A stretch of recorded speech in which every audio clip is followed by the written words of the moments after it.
What's going on, everyone? Let's get the banner up. We're live and we're here right now doing this open discussion live stream. I am planning to go live later with Bible Lover. Right, that's still it's still in the works. In fact, let me show his channel in case you don't know who he is.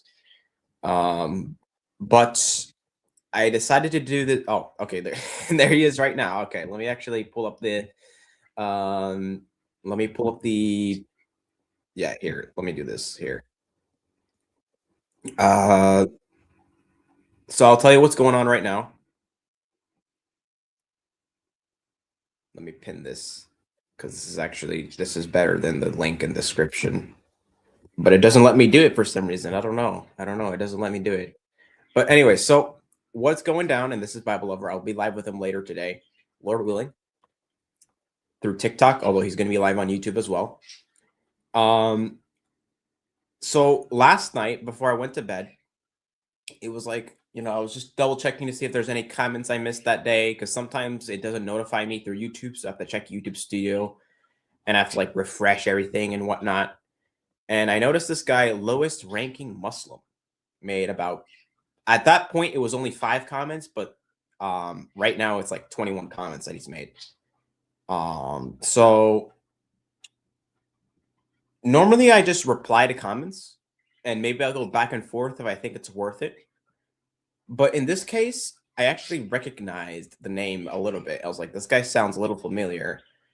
And so I messaged Brother Maverick, and apparently Brother Maverick has already dealt with this guy, and I don't know all the details pertaining to that. But I thought, and I said, you know what? I'm going to invite this guy to a discussion.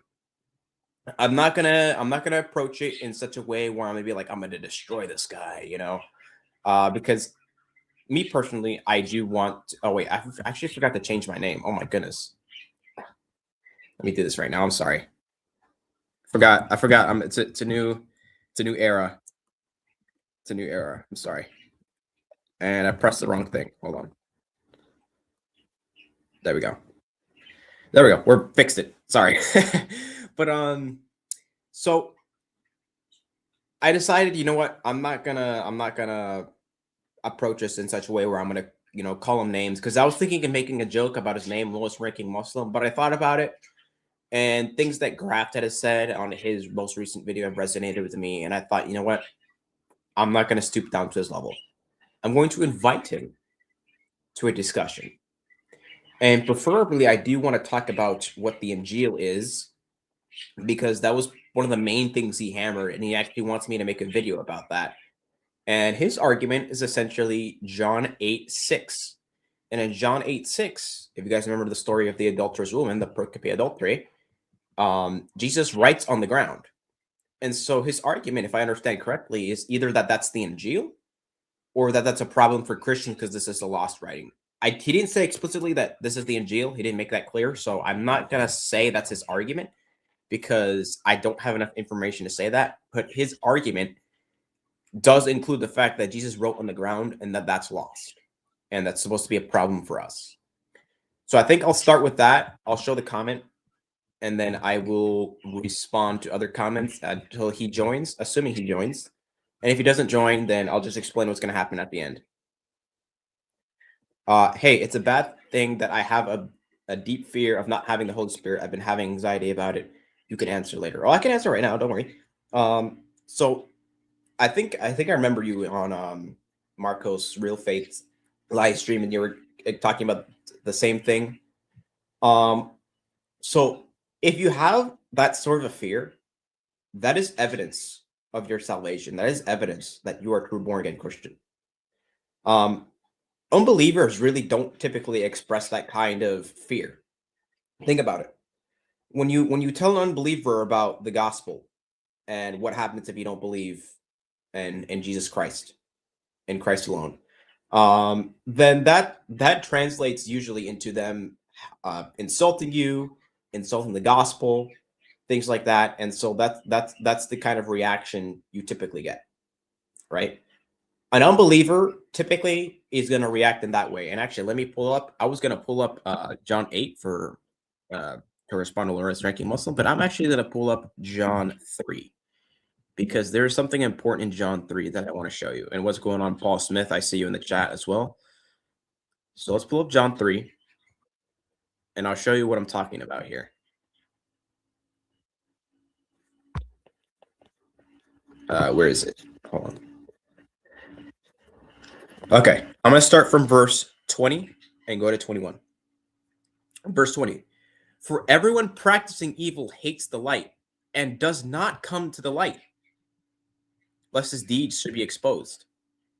That's the reaction of the unbeliever, right? The unbeliever, when faced with the gospel, when faced with adversity, right? Or not with adversity, excuse me, just with the gospel, right? With the light, with Christ. They hate it and do not go towards it. They go the other way. It's like, it's like the vampire in those movies when the sun comes out. They go the other way because it's burning them, right? Like I think of that animated movie Hotel Transylvania, that kind of deal there, right? So why does this look so small for me? All right, I don't know. That's a little weird, but it's not that big of a deal. Anyways, so that's what's going on here, right? Unbelievers are like vampires, and it's okay. Yeah, I see. But I'm gonna continue answering anyway, just for the benefit of you, in case you don't remember, or just a refresher, or if anyone that wants to hear the answer, it's fine. So it's not that big of a deal, if I need to answer questions a million times for the sake of a brother, I will do it. It's fine. So that's the kind of deal that's going on here. That's what it's like for an unbeliever. They do not want to come to the light, but he who does the truth, who practices the truth, in some other translations, comes to the light, that his deeds may be clearly seen that they have been done in God. So if you have this fear of having the Holy Spirit and you truly want to have the Holy Spirit and have salvation, that is evidence of your salvation. If you want to come to the light, if you want to approach the light, if you want to be in the light, in the truth, instead of being in darkness, then that is evidence that you do have the Holy Spirit. And I think that fear shouldn't let you have fear to the extent that you think you may not be saved, but give you encouragement that I have this desire that I want to be in Christ. I want to have a relationship with Christ. I want his Holy Spirit to fill me. I want to serve him. That should serve as evidence for you. I'm glad we could start off with a good note before we get into some craziness. Excuse me. All right. Let's see. I'm gonna open up here. YouTube Studio. That's right. Yep.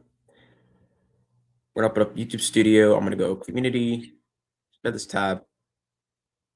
And look, just to show you guys the process of just seeing if I miss any comments. I have to remove unresponded, remove this content type, and then I have to sort by newest. And then I can look at comments. That's how this works. That's how this works for me. I have to go through those 3 steps. So there's a lot of comments that I may miss throughout the day if I don't do that. Yeah, I'll answer in a second. I'm gonna get to this really quick because this is definitely the topic of the stream. I want to get to it. So notice I'll just give you a little overview of what he's doing. He's hostile. So for example, he's saying Alhamdulillah, and this was in a previous short I made about how I'm stopping the Bible study series. Jokes on him. I'm actually gonna start it soon again. So GG's, bro. GG's. We're gonna be John soon. Don't worry. I gotta get it ready, but I have the intro done. Gotta prepare some things, gotta finalize some things, but we will get there soon.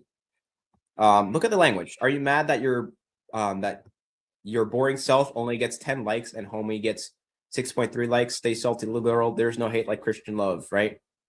Look at that. Now, mind you, I'm doing in that short particularly, I'm calling out someone that's using Christ for views when they say like if you love Jesus, scroll if you love Satan, something along those lines, right? And that's sin because that's using Christ for views. It's nothing to do with my views. I could have the like Athanasius said, if the world is against me, I'm against the world. Because if I'm standing on the side of Christ, then it doesn't matter how many people follow me. It doesn't matter how many people subscribe to me. And I'm grateful for every one of you. Like we did good things this year for this channel. 1,000 subscribers when my goal was 300. We did good things this year. But ultimately, if I didn't have that, is that going to stop me? Is that going to make me think, you know what? I'm going to stop this because it's not working and I'm not doing anything good. No, if I am serving Christ, if I'm confident this is what Christ called me to do, then I'm not going to stop because a lot of people abandon me or no one's on my side. But thank the Lord, I do have people with me. I have people in the chat right now. John Ray Brown, Never Go Full Muslim, Paul Smith, Bible Lover. I don't know if he's still there, but he gave me the link there for people to join. So thank you. Like, I have people with me. Am I the largest channel in the world? Do I have 1 million subscribers? No, of course not. But I do have people on my side, right? So just there's no issue with me here just having not 1,000, excuse me, 1 million subscribers with hundreds of thousands of likes. The issue is when people use the name of Christ for popularity, and that's what I'm trying to call out in that short, regardless of my likes. So there's no hate there. That's my love for Christ and my zeal for Christ, like what Christ expressed in John chapter 2, when he has zeal for the house of the Lord, quoting Psalm 69, verse 9, I believe, and how Christ is driving the Pharisees out of the temple for using it as a marketplace, right? That Sister Maverick, when he was in junior high, so insulting Brother Maverick. This guy must be obsessed with Brother Maverick. I did see a video where Brother Maverick annihilated him, so he's got to be obsessed after that. As Sister Maverick, what the name is for people without beards in my religion, we have a name for people without beards. I'm not sure what it is, but it's probably something nasty. And so that's again just showing, and this is why he always says this. I will grow. I don't know if you're talking about the beard or the channel or both, but yeah. So yeah, don't worry. It's in God's timing. I trust God. And this is why Brother Maverick always says, "This is your mind on Islam," right? It's not an exaggeration. It's not just rhetoric. It's just the fact of life.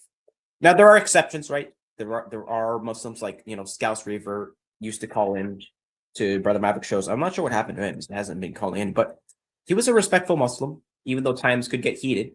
Like he was a genuine Muslim type of dialogue with. Logical analyst for me, although a lot of Christians do have heated debates with him.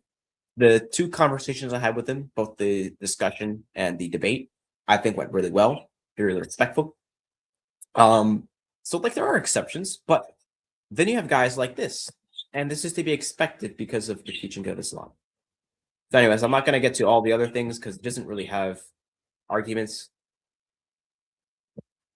Oh yeah, no, don't worry. If he doesn't show up, then I'm literally just going to have because I don't know if he's sleeping right now or what, but I'm going to have maybe a 7-day deadline and then whatever. But we'll see what happens. Yeah. Yeah, one day. It's starting to shape. It's not quite there yet, but eventually. Yeah, SpongeBob Avatar. Yeah, I'm not turning on the camera right now. Unless someone joins and they want me to turn on my camera, then I don't mind doing that. You would just have to give me like a second to just get settled into a different location. I'm upstairs right now, so I want to leave my camera off for now. But blessings, God bless. So particularly, I want to respond to this, and this is what he asks. 1 second. Whoops. Can you make a video showing how Christianity preserved the gospel of Messiah according to John 8:6? Now, I'm not going to just pull out John 8:6. I'm going to pull up the context. So let me remove this here. I'm sure this tab. I'm going to remove this. All right, there we go. And then what I'll do is I'll do John 7:53 through 8:11. So this is the whole section here of the Principia Adulterae, right? And so, everyone goes to their own house after talking about Jesus, whether he's the Messiah, just went to the Mount of Olives, et cetera, et cetera. Early in the morning, he came again into the temple. People came up to him. Let me go to verse 4. Then they said to him, "Teacher, this woman was caught in adultery, the very act. Now Moses said in the law commanded us that such should be stoned. But what do you say?" Then there's verse 6. Let me zoom in. I don't know if you guys can see it. I'm sorry. Forgot to do that. Then verse 6. This they said, testing him, that they may have something of which to accuse him. But Jesus stooped down and wrote on the ground with his finger, as though he did not hear. Where does the text say that this is a lost gospel of Jesus? Where does the text say that? Where does the text even imply that? Nowhere. This is what you actually call rhetoric, and not rhetoric in a good sense, because there's a good way to utilize rhetoric that is important.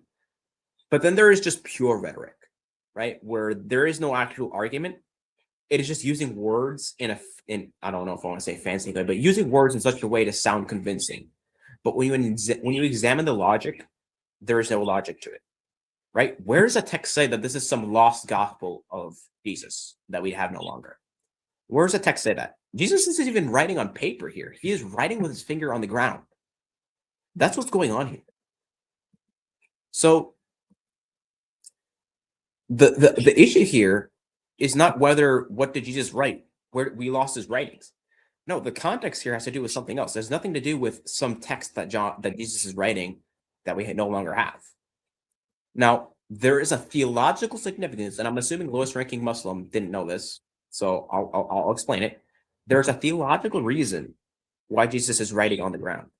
If you remember back and I'm going to pull up another tab and find this, but if you remember back in the Torah, when we have the law being written down, God writes down the law on the tablets of stone with his finger. Here, I'm going to go to Exodus 31:18. I'm going to open another tab. Look at this. Exodus 31:18. And when he had made an end of speaking with him on Mount Sinai, he gave Moses 2 tablets of the testimony, tablets of stone, written with the finger of God. Now, obviously, this is an anthropomorphism, right? However, that phrase there is the theological background to why Jesus is writing on the ground in the first place. Going on, follower of Paul, right? So when you head back to John chapter 8, that is why Jesus is writing on the ground with his finger. It's nothing to do with him writing a lost gospel that we no longer have. The text never once even implies that. That's just the rhetoric of lowest ranking Muslim. And again, I am waiting on him to join up. Yahweh the God. All right, I'll let you up in a second, bro. Just give me 1 second. So that is the theological significance behind this. And so in fact, the Pharisees were actually breaking the law, because according to the law, they're supposed to bring both the husband and the wife, but they didn't do that. And so if Jesus wrote anything, because the phrase writing on the ground doesn't necessarily imply you're writing a text on the ground, it could just be like he's just moving his finger into the ground. Like that's how you would describe writing on the ground. But even if he's writing a text, it's like it's not that big of a deal. If anything, he's probably writing down the law and what the law says on the ground. But I don't think he wrote anything specific. Otherwise, the text would indicate that they would have recognized it. Yahweh the God, hello. Hello? Is this thing on? Yep, I hear you loud and clear. Okay, so I have a question to you. Well, two. One, about who are the Nephilim, and two is about the Lilith myth. Like, because for some reason, there's always I keep getting these things and stuff about the story about Lilith being the first wife of Adam and stuff. And I don't know what's that about, because nowhere in the Bible that does it mention Lilith being the first wife of Adam. So what's up with that? Sure. Let me pull this up. I'll start with the first question pertaining to the Nephilim. I believe that's Genesis chapter 6, right? And so there's a few interpretations of that. I think the way you interpret it will depend on how you interpret the first chapters of Genesis. Yes, because a lot of people say that the Nephilim are giants, but then but if you read the Bible, it says that the Nephilim are the heroes of the men of renown. So is that like a mistranslation? I think there is debate on the translation of the word Nephilim. A lot of people say it means giants. I think some argue it means something else, like what you just said. I believe that's the others. But I'm not familiar with the specifics to the translation. I do know that there are different interpretations. So that would be the first one, that those are giants, and I believe they would consider this to be like ancestors of Goliath, if I'm not mistaken. And under this interpretation, the sons of God would be the angels that came down and went into the daughters of men when they weren't supposed to. Right? They left their place where they're supposed to be. And so because of that, it produced giants. And this was to, some people would go as far as say that this was to try to corrupt the human gene pool so that the Messiah could not come, which the Messiah is promised in Genesis 3:15. If you remember, the seed of the woman, obviously that's a messianic prophecy. So that would be one interpretation. The other interpretation I heard is that this is the sons of Cain. And so the sons of God, which are the descendants of Cain, were taking wives with the women that came through Seth, Adam's third son, and they just became more and more corrupt as time went on, and so God was just becoming displeased with them. Those would be the two interpretations. Really? It's gonna Because in Job, the sons of God are also mentioned, as well as Satan. right, yeah, the sons of God and Job, I believe, are the angels, right? Yeah. So that's the backing behind that. I don't know if I take a specific view. I mean, I've always understood it as just because I've always assumed the young Earth position, so I've assumed that these were giants, but I haven't taken a deep dive into all the arguments, all the issues, and I wouldn't condemn someone if they believe that it's descendants of Cain. There is one more thing for this question I want to point out. I think it's in Jude. Let me just make sure, because I think Jude speaks of this, and the way he words it, it sounds like he is speaking of them as literally angels that came down. Let me see if I can find the verse. Yes, there it is, verse 6. Yeah. So Jude 1:6, and yeah, the angels. I think they said that's a reference to the book of Enoch. That would be verse 11, I think. No, verse 14. That's where they say it's a reference to Enoch. I don't know if they say that about this verse too, but this verse here, Jude 1:6, and the angels who did not keep their proper domain but left their own abode, he has reserved in everlasting chains under darkness for the judgment of the great day.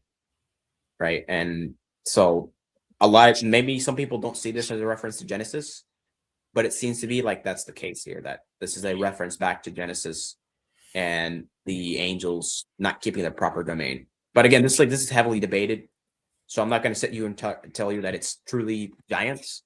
So there is a Christian apologist I personally respect, Inspiring Philosophy. He does not believe that these are giants. I think he takes the viewpoint that it refers to I don't Cain's believe they're giant. I don't believe they're giants either, because I've been doing some studying and stuff.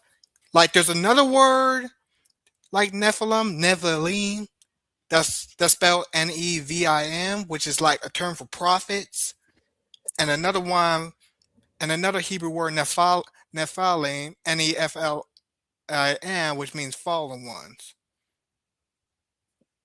So I think it's like a mistranslation. No, your other question was about Lilith, correct? Yes. All right. Yeah. So this one's ridiculous. So let me leave the footnote on the screen so you can see. I don't know if I'm gonna fit it. Whatever. I'll just show it in a second.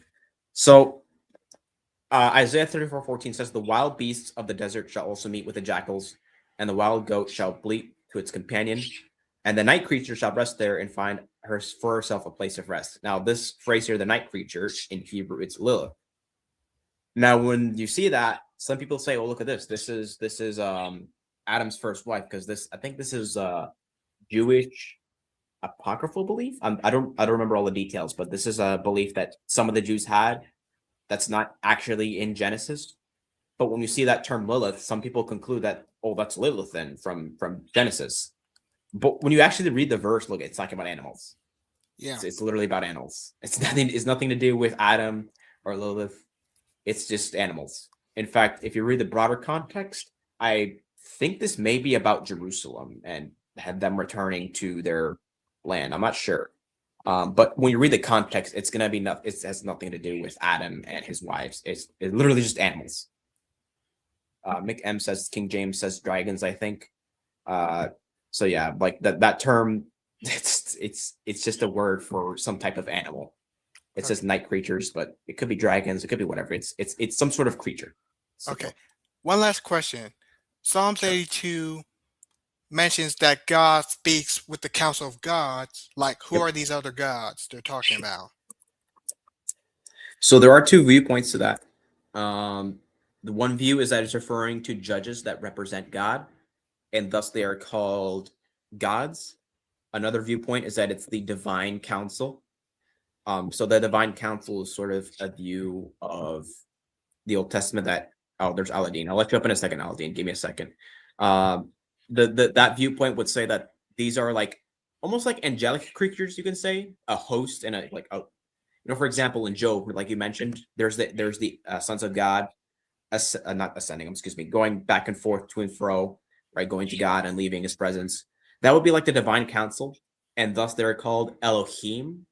But the Hebrew word Elohim itself doesn't indicate that they're God in the sense that they possess a true divine essence that makes them truly God.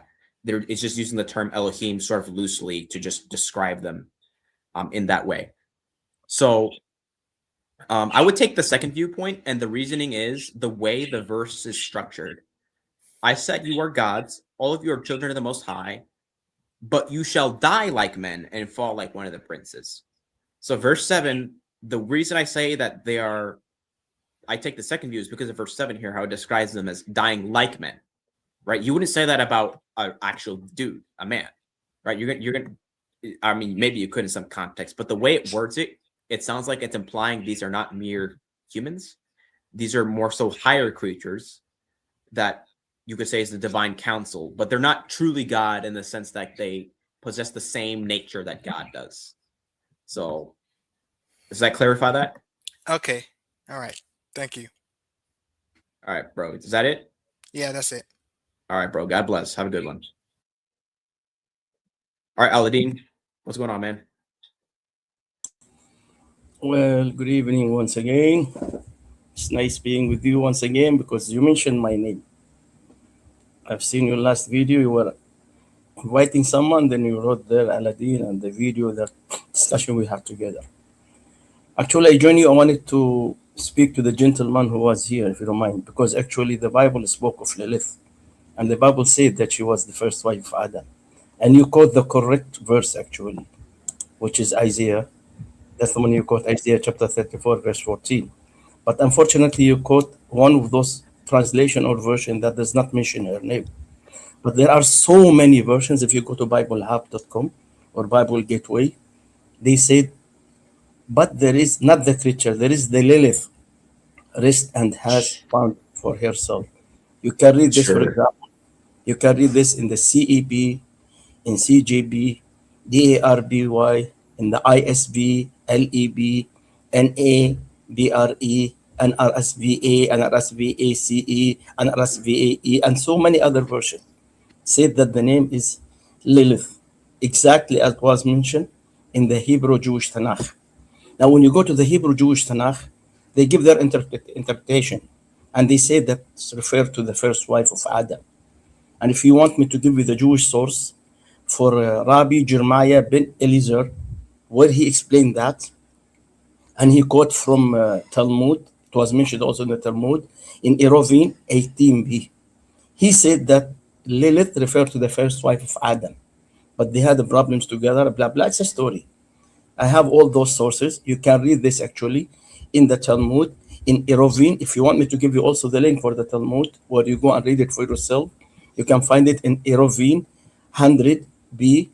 Lilith grows long hair, and you can find it in Nida 24b. Lilith is a demoness with a human appearance, except up to the end that she is the first wife of Adam. I just wanted to share this with you. That's according to the Jew. And some of your versions that I mentioned, they wrote her name, Lilith, not a creature. They said Lilith. All right, that's fine. Before we get to that, I just want to clarify something. You were asking me in a few comments to debate the Islamic dilemma with me, and I think you said that Brother Maverick could host it. Are you still wanting to do that sometime? or I didn't say debate. You see, I said we can have an open discussion without no okay, moderator. That's all right, like what we had in the past. And I would let me and you alone, okay? No moderator, nobody. Then we can do it in the channel of Maverick, okay? okay, We can exchange mic like we did here the other day.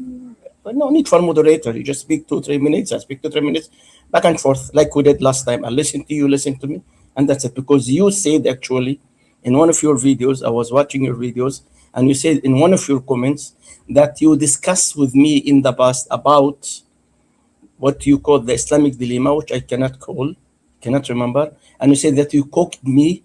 You think that you cooked me, even though you didn't have enough knowledge about it then. But now you have knowledge about it. So therefore, all I right, said, let's have a discussion. all right. So yeah, we'll talk about Lilith for now. But if you want to do it on Maverick's channel, the only issue is I think in your place, he's live at like what 4 a.m. at your country, I think. So that's the only issue. But if you can make it work, maybe we'll have a discussion there. But anyways, let's get to this. So you mentioned, I think, the translations that talk about Lilith, excuse me, and Jewish sources. I think I mentioned already on the stream that this was like Jewish folklore, that was a Jewish belief that's not actually in the Tanakh.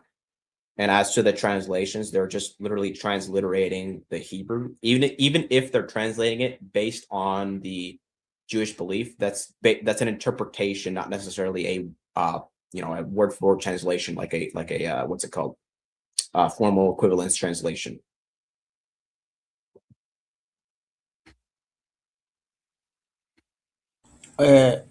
Johnny, what I quote, you see, last time I told you, but maybe you forgot.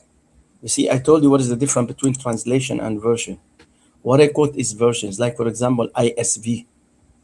Okay. I'll just grant version for argument's sake. What's the Yeah, no, it's version. It's not for argument's sake. It says version. I didn't put this in your mouth. all right, version is fine. Just When I see the ISV, what is the meaning of the ISV? Can you just tell me, please? Abbreviation. I said that I'm going to just grant you in your point on version. Okay. Well, thank you very much. So therefore, they use the name Lilith. They said Lilith in the verse. You can go by yourself right now to BibleHub.com or Bible Gateway and look it up. And you can go to the Hebrew as well. It says Lilith. It says Lilith. So therefore, Jewish said Lilith, that's the name of the first wife of Adam. It's a long story, actually. I have actually in the past, many years back. It's not only now. Many years back ago, I did my research about this topic, and I know this topic very well. And I have all sources saved from the Talmud, from the Mishnah, from the Jewish Tanakh, Hebrew, and all interpretations that she was his first wife. So therefore, I just mentioned this to you. I wanted to mention it also to the gentleman who was here, that Jewish, they believe that Lilith was the first wife of Adam. And some version of the Bible write her name as Lilith. That's fine. So if I grant that we should translate it as Lilith and not night creature or anything else, where does the text say that this is the first wife of Adam? That's what I'm telling you. What I said. Are you listening? You're listening to me. I said. Yeah, I'm listening. I said Jewish Rabbi, when they gave interpretation to this verse, from a Jewish perspective, they said that she is the first wife of Adam. And I quote you what they quote. They quote the Talmud. And I quote you the Talmud. If you want, I'll give it to you now, private chat, the link. You can open it. And you can read from the Talmud, Erovin 18b, Rabbi Jeremiah ben Eliezer, and what he said when he said that Lilith is the first wife of Adam.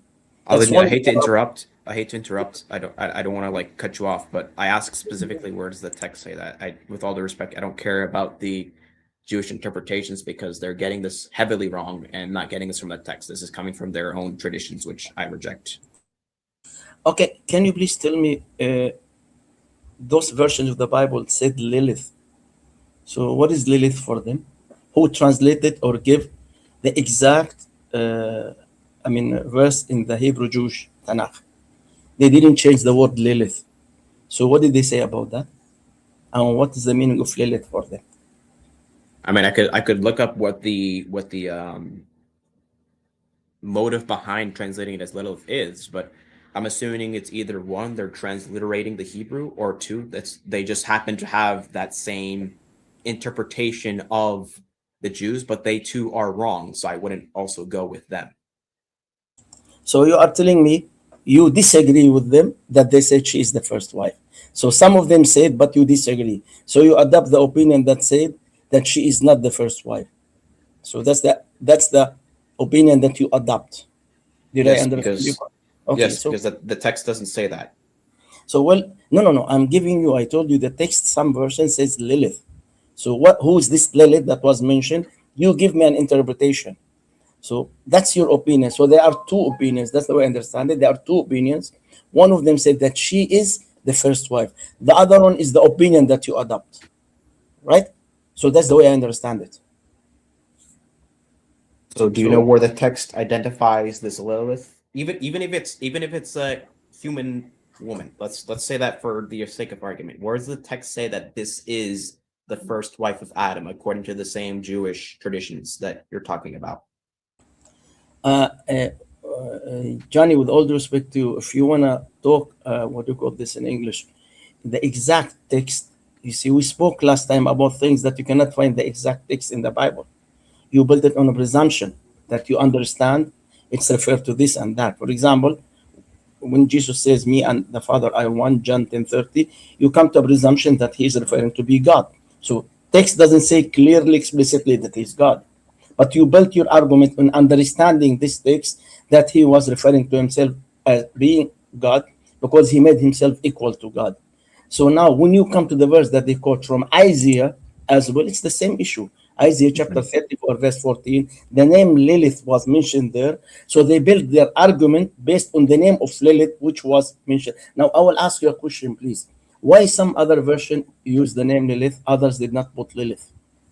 I mean, you as a Christian, why do you think this happened? I'll answer the question, and then I'm going to clarify something, the difference between exegesis and eisegesis in regards to John 10 in this passage. So, no. I'm not 30, Johnny, no. I'm just giving you an example. I'm not. Well, okay. And I need to explain the example, but I'm going to answer your question first because I want to respect you and answer your question and not. Sure. I'll mute myself. Yeah. Okay. Yeah. So, in regards to your question, the translations that don't translate it as Lilith are trying to translate the meaning of the Hebrew word and trying to. Now, I think there's a little bit of debate as to what the Hebrew word refers to. I'm not familiar with all the information behind that. But so, like, for example, I'll have the NKJV up here. It translates as night creature. If I pull up the NET, it probably has a footnote on this. But they're trying to translate the meaning of the Hebrew word because the context is mentioning animals. And so they're trying to identify what animal it's referring to. Other translations just write it as Lilith. And the two reasons I can think of as to why they would do that, again, I don't know specifically why, but I'll say that either one, they're just transliterating the Hebrew, possibly because they don't know what it means, so they're just transliterating the Hebrew, or two, they do have the same interpretation as the Jews, and so they are just translating it as that. But if they are wrong about that. Now, I want to clarify why I'm asking you to demonstrate from the text that Lilith is the wife of Adam, and I'm not doing the same exact word fallacy that a lot of people use, like where Jesus says, "I am God, worship me." I'm asking you to demonstrate something from the text. So, for example, there is no verse in John 10 that says this means that Jesus said he's God. But I can demonstrate from the context that there's an implication of what Jesus said means he's God. That's exegesis, demonstrating something from the text, taking out from the text. Eisegesis is when you insert into the text. So nothing in the context demonstrates that Lilith is the first wife of Adam. That's eisegesis from the Jews that insert that into the text, but it doesn't actually say that. I'll do this because I'll pull up the Bible if we go back to it again, but I'm going to just leave the screen like this for now. But go ahead.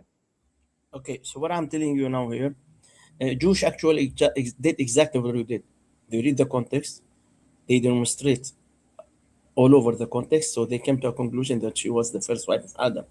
So I don't know, have you ever read the Jewish commentary or interpretation for Isaiah chapter 34 from a Jewish perspective? Have you ever done that before? I haven't read all of them, but I have heard that there is Jewish tradition that it's referring to Adam's wife. But again, I believe they're wrong about it because the text, you can't demonstrate that from the text. That's what I'm saying. You see, one of the points that I would like to tell you, Johnny, when a Muslim comes to you, or Jehovah's Witness comes to you, or those, Unitarian comes to you, and they tell you, John 10:30 doesn't mean Jesus is God. You misrepresent the verse. Read the context. It doesn't talk about the deity of Jesus Christ whatsoever. But you, what do you call this? You put, how to say that? You claim out of presumption that it's referring to Jesus as God. Now, you will never accept that from me as a Muslim, or from a Jehovah's Witness, or from a Unitarian Christian, oneness. Tell them, no, you are mistaken. So you will explain to them your point of view, because you believe that this is your book, and you are the one who has the right to give your own interpretation. Now, those Jewish, the Hebrew Jewish Tanakh was revealed to them 2,000 years before Jesus, and more than 2,000 years. And this is the way they understood it for over 2,000 years. Now you came after more than 2,000 years, adopted the Jewish Tanakh, then you start reading it in a Christian context and perspective, and you start giving your own interpretation, which contradict the interpretation of the Jewish. So why should I take your interpretation and forget about the owner of the book, who understood the verse like this for more than 2,000 years? And who gave you the right to throw their interpretation under the bus, change the words which was mentioned there, Lilith, to another word? You get my point? Yeah, I get your point, but the problem is that, first of all, the Jewish interpretations you see are a reaction to Christianity rising. Like, for example, I think some of the Targums, if you read them, will have very messianic interpretations of certain Old Testament passages. So that's going to be number one. But number two, I just wouldn't grant their authority, because again, the text just doesn't demonstrate that this is the wife of Adam. When you read Isaiah 34, you cannot, this is my main point. You cannot demonstrate from the text. That is my authority, the text, right? What Isaiah says. You cannot demonstrate from the text there that it refers to Adam's first wife. It doesn't demonstrate that. I'm appealing to the text. You can quote rabbis and whatnot. That's fine, right? But that itself doesn't demonstrate something is in the text. If they could not demonstrate that, if that's just their own interpretations, but they can't demonstrate that that's the case, then I really don't care what they said, right? So that's the issue here. It's not an issue of what Christians or Muslims or Jews believe. It's what does the text say? I can demonstrate, for example, like you brought up John 10, I can demonstrate from the text that Jesus claims does mean he's that the claims Jesus make does mean he's God. I don't just say, well, that's just the case because church fathers say so. I can quote church fathers, or I can quote reformers or scholars. I can look up their interpretations to back me up, but that's not what my argument depends upon. My argument ultimately will be based on the text. So that's why I'm asking, where does the text, can you demonstrate from the text that Adam's first wife is Lilith, because Lilith is mentioned here in Isaiah 34:14 in the Hebrew? Actually, Johnny, that's why I asked you, did you read, have you ever read what they said? Because they demonstrate the text actually, and they read the entire text, and from the entire context, they realize that she was the first wife of Adam. That's what I'm trying to tell you. Therefore, I asked you, have you ever read the Hebrew Jewish, or did you read the verse from a Jewish perspective, or only from a Christian context and perspective? So it's obvious to me that you have read it only from Christian perspective and context, but you never bother yourself to look into it from a Hebrew Jewish perspective. So my advice for you, I don't want to impose myself on you. That's the last point here. So try, when you have time, go to the Hebrew Jewish site, which is Chabad.org, for example, or Safari. Then you try to read what they are saying. Then you try to understand their point of view. That's all. So you don't accept it, it's okay. I don't believe actually that he has a first wife or whatever. I'm just only quoting what the Jews said about the verse, showing to you what they said about their own book and their own verses in their Hebrew Jewish Tanakh. That's what I do. Yeah, hold on a second, Yahweh. So Aladdin Yahweh is back. I don't know. You wanted to speak to him earlier, so I'm happy to have you guys talk if you would both No, want no, no, to. no, Johnny. No. I just made my point. Yeah, He was. Aladdin. Yeah, Yeah, sure. I've actually, yeah, about what you're saying. I've actually read the Talmud and the Tanakh, and nowhere does it even mention Lilith. It actually came from a Midrash tradition, which the Midrash is an add-on to Bible stories, but they're fiction. Like it has nothing to do with the Bible. It's from the Midrash tradition. Okay, how about I'll post you in a private chat the sources that the Jewish use from the Talmud describing Lilith, describing her hair, and calling her as the first wife of Adam. I give you one source. I have all sources in the private chat. You said it was not mentioned. I'm sorry to tell you are mistaken because I have the sources actually. What it says in the Talmud that according to the Jews she was the first wife of Adam. So I gave you one of the sources. There are so many sources actually from the Talmud. I'll put them in private chat. You can open them, look at them one by one, read them whenever you have time. So I'm not creating this by myself. I'm quoting Hebrew Jewish sources from the Talmud and a Hebrew Jewish commentary. There are 3 sources until now. There are so many actually. I have so many. You can read also in, for example, Bava Batra 73 A-B. It says also that Lilith is his wife. I'll give you also another 2 sources for that. That's all from the Talmud, not from me. Where you said that nowhere in the Talmud, and you have read the Talmud. I'm sorry, I don't know the name of the gentleman. You are mistaken, and those are. If you need more sources, I'll give you. I give you already 1, 2, 3, 4, 5. They're all from the Talmud, so you may look at them when you have time and read them. Okay. So I'm not creating this by myself. I'm not saying that they said that because no. I give you the sources. It's here. So look it up, inshallah, and you can read I'm it for you. I'm not saying you're wrong or anything, but I'm saying that the tradition of Lilith and stuff, that's Midrash. That's Midrash, I believe, which are additional interpretations, I think, like commentary and stuff. Actually, I give you the verses from the Talmud that mentioned her name and describe her as a woman, Lilith, and describe her long hair. It is in the Talmud. But if you want commentary, I can give you Rabbi Hanina and what he said about her.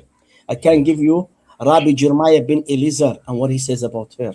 There are so many rabbis. It's all from Jewish sources, which I have. Not now, so I'm trying to refresh my memory because I've heard about this many years back, maybe 15 or 20 years ago. So I had to look into my old files to find this. You see, I'm trying to refresh my memory with you. I didn't learn this now. I learned around 15 years or maybe 20 years ago, long time ago. If I could jump in again, Aladdin, did you say earlier that the Jews were able to demonstrate from the text that this is Adam's first wife? Because that's what I heard you say. Yeah. That's when you read. I think when you go to their some of the commentary that I've read in the past, they were explaining the entire context and they quoted. Then they went to the Talmud. Then they went back to the Tanakh, back and forth, and they tried to connect the Talmud with the Tanakh. And those are the things that they quote from the Talmud, which I post in the private chat. It's not me. That's what they said, not me. I'm only quoting from them. And I'm giving you the sources. And I'm telling you again, me as a Muslim will believe that Eve is the only wife of Adam as a Muslim. But I'm telling you what the Jews said. Okay? I disagree with what they are saying. I believe that Adam has one wife, Eve. I know. But I'm telling you what the Jews said about Lilith in their books. I just wanted to share. Let me ask you this then. Do you believe that in the Old Testament that Adam had a first wife named Lilith, or do you believe that that's just the Jewish interpretation of the text? I'm sorry, Johnny, did you understand what I just said? Maybe because Yeah, just clarifying, because you said you don't believe. I said this is. I'm quoting to you what Jewish people says about Lilith. Not to mention, wait, can I pause you? Yeah, not sure, to mention some of these. Not to mention, I think with the Midrash tradition, some of these commentaries and stuff about Lilith came after the publication of the I'm sorry, Johnny. of the Bible and Mic stuff? is Like bad. they were rewritten? He has a bad mic, or only here? I hear some echo behind his mic or something. Maybe I'll just mute for now. It might be me. I might have a little bit of I background wasn't noise. able to understand because there's an echo or something behind his mic. Here, I'll just mute. Wait, can you hear me? Yeah, we hear you clear. Okay, so as I was saying, I think some of those commentaries and stuff that you're making about Lilith, they were written down. I think they were like written down like afterwards and stuff, like years later and stuff, like with rabbi scholars and stuff, before the actual dates of these texts and stuff.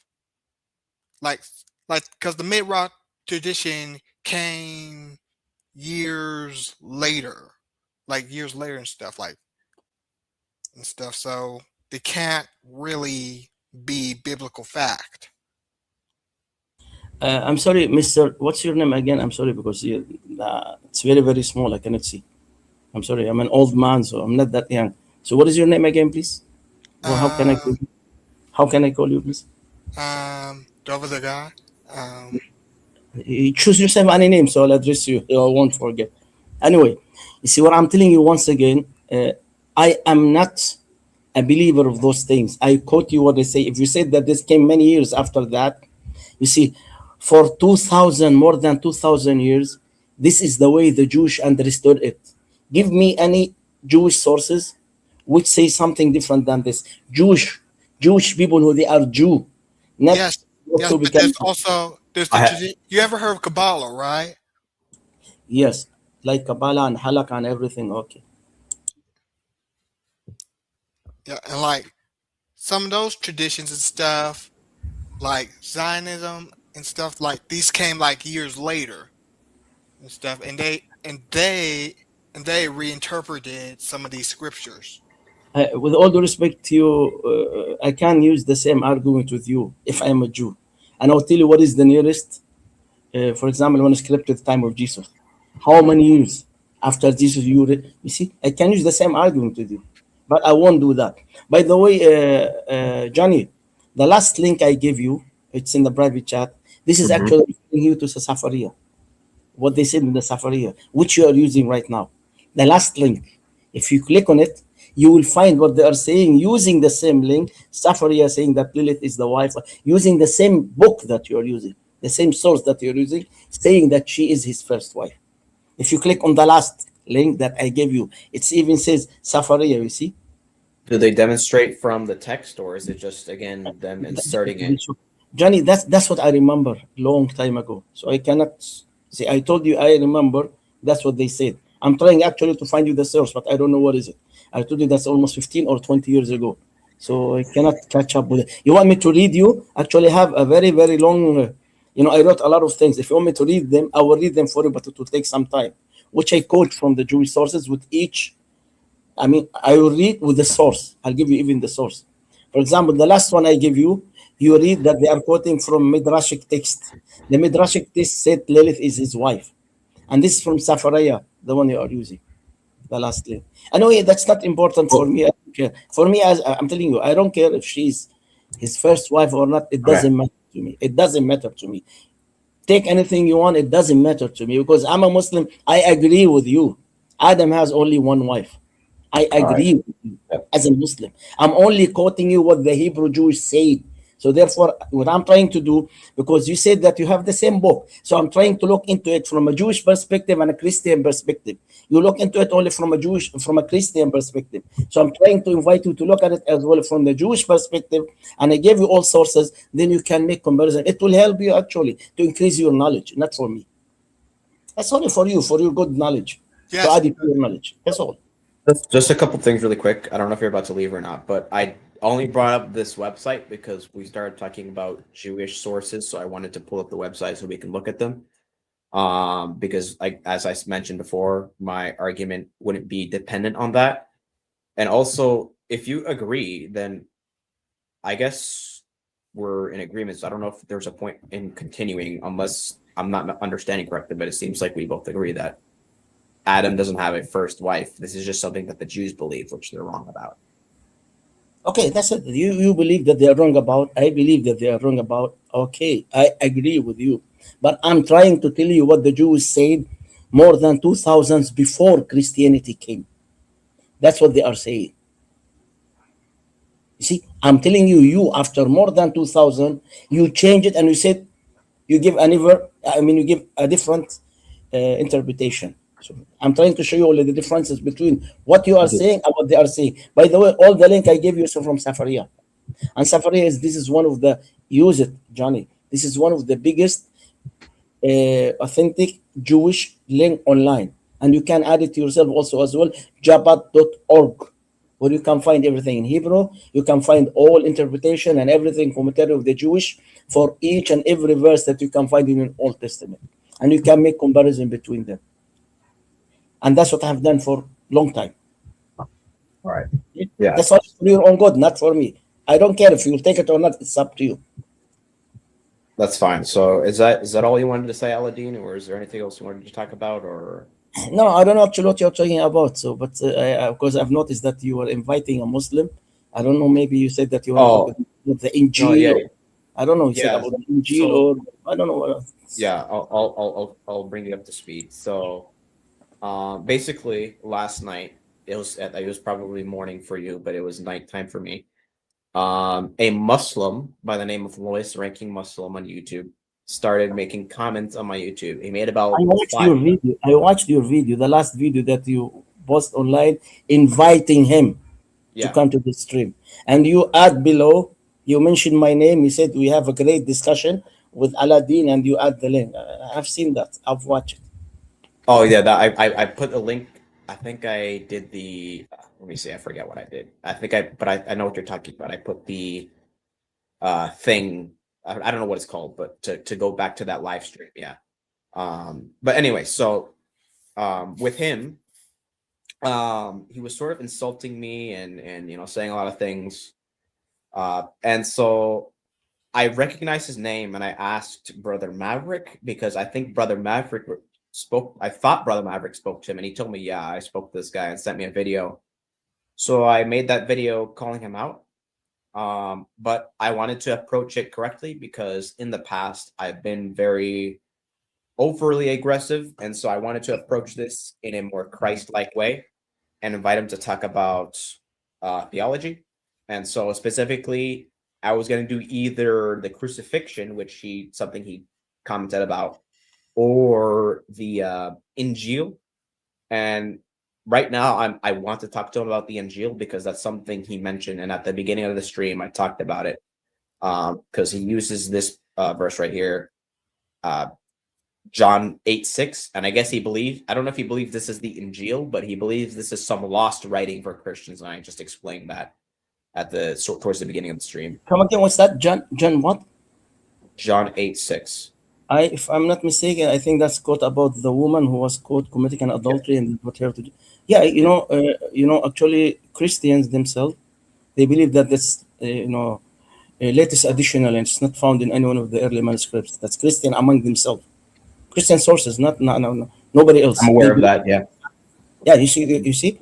So what you are quoting was an additional to the Bible, and if you read different versions, they will write actually in footnotes that I think that ISV, if I'm not mistaken, or RSV, cannot remember. It's my memory. There's a footnote that this was latest additional, and it was not found in the early manuscript. Christian sources says that. Am I correct? Yeah, there's Christians that believe it's not original. I'm gonna cover that in a video soon, but I gotta get to a couple different things.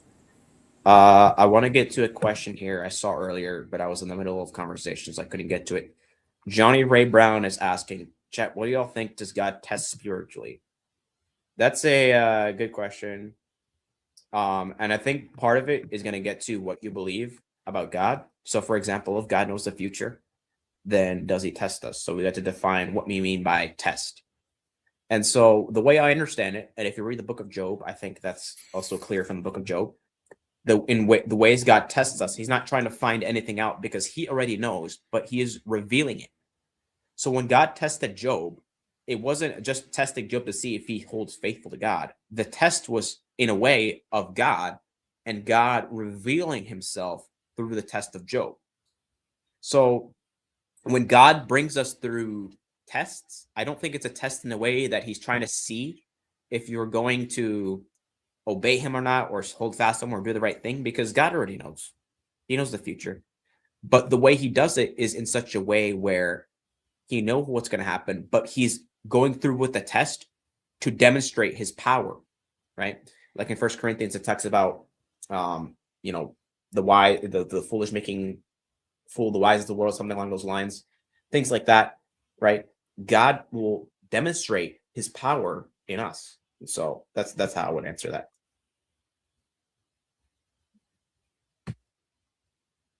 Okay. I don't know if there's anything else, Aladdin, you want to talk about, or No. I'm just waiting for you to tell me about, it's not me, it's you are interested to talk about Islamic dilemma. What do you call Islamic dilemma? So we can do it in the channel of Maverick, because you mentioned this comment in their channel first time. You mentioned that under previous videos, that you said that you had a discussion with me in the past, and you said live in one of your videos that you called me, which I'm telling you again, I cannot call it up, I cannot remember. So we can, and you said you have more knowledge now about the topic, which I'm telling you with all due respect, you have no knowledge about it whatsoever. I even mentioned in my comment, did you notice? It is the time for you to learn about Islam from the right sources. Did you read that? Aladi, Yeah, sure. I hate to interrupt you with the Islamic dilemma, but I'm sorry, there is an echo. I can't understand again. I'm gonna call you Jay because I don't want to call you by the tetragrammaton. But Jay, there's a little bit of a lag there. wait, there's an echo. It was lag. I think it's good now. It's good now. But Okay. yeah, it was lagging a little bit. About the Islamic, I think, about the Islamic dilemma, I would like to pull up something, because a few years ago, I myself was a Muslim in the Nation of Islam. Oh gosh, Have you heard of the Nation of Islam? I've heard of it, dude. And You are asking me? yes, Of course, have you I've heard of it. ever Yeah, heard of the Nation? of course. And they are like Jehovah's Witness to you for us. Nation of Islam are like Jehovah's Witness to you. For us as a Muslim in general, they are like Jehovah's Witness for you as a Christian. So that's the answer. I'll say this right now.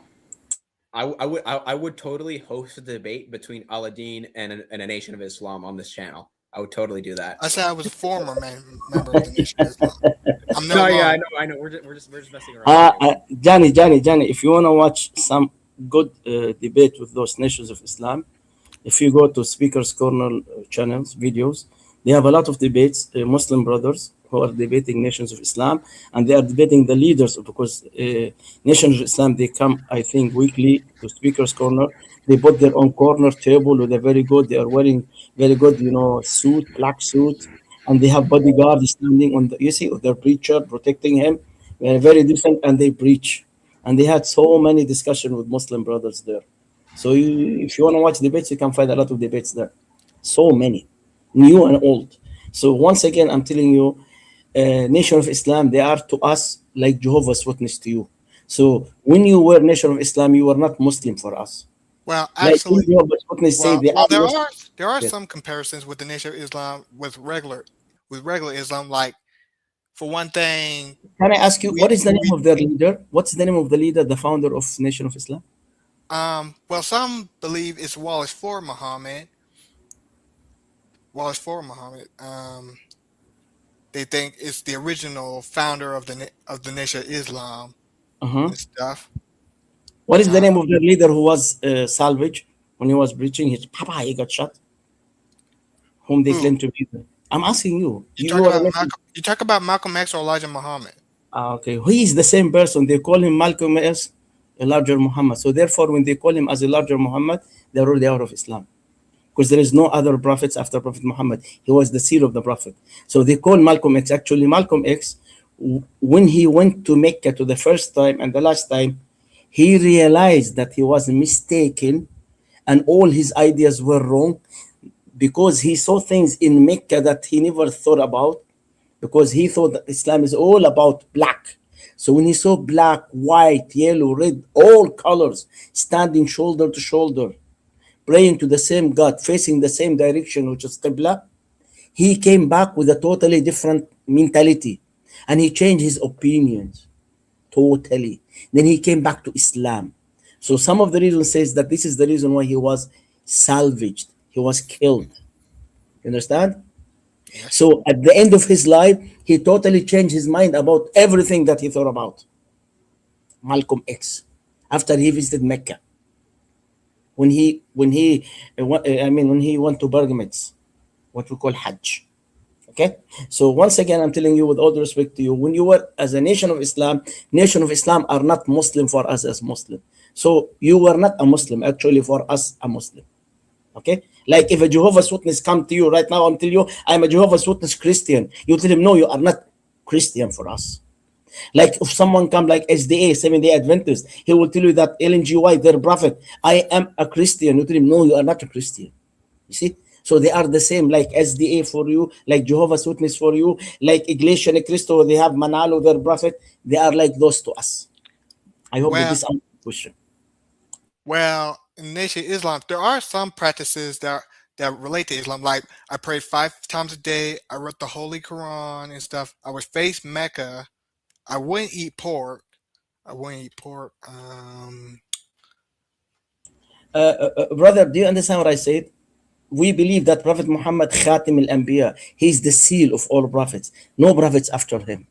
So therefore, when they say call them as a larger Muhammad, larger than Prophet Muhammad, so he's bigger than Prophet Muhammad, he's more important than Prophet Muhammad. They are no, and he is Muhammad. May Allah forgive me. They are no more Muslims. They don't belong to the fold of Islam. You see what I'm telling you? They pray 5 times a day, everything, but they believe that Elijah or Malcolm X is a prophet of God. So they are out of Islam. Like Ahmadiyya, we have also the Ahmadiyya, who they believe in Mirza Ghulam Ahmad. They are not Muslim because they believe that Mirza Ghulam Ahmad is a prophet of God as well. So they are like SDA for you, who believe that Ellen G. White is a prophet, like Mormon, who believe that Joseph Smith is a prophet.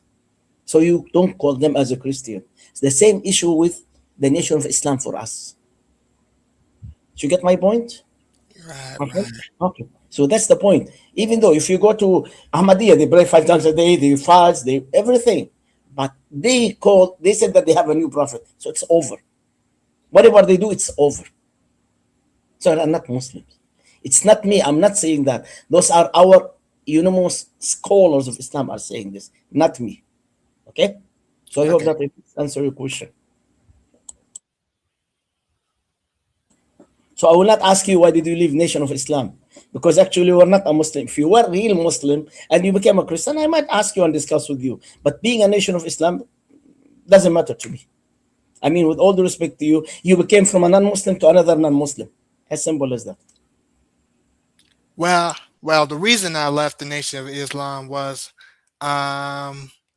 you remember the time between 2016. I don't know what year it was when Muslims were facing persecution in the U.S.